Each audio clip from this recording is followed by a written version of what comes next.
To add fonts in your Premiere Pro, go to this website dafont.com and just download the font that you want to add.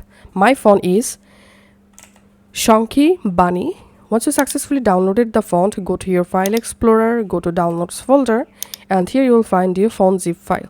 First of all, unzip the file.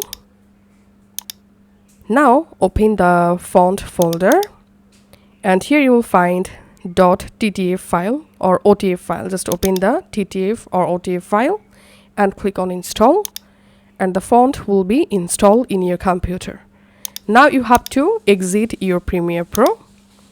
Exit your Premiere Pro, relaunch the Premiere Pro, and now select the text tool, write your text, select your text, and then in this right hand menu under Essential Graphics, you will find your font box.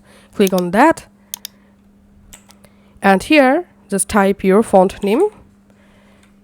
So this is my font, Chunky Bunny. I'm selecting the font, and that's it. Here, as you can see, I've successfully imported a font in my Premiere Pro.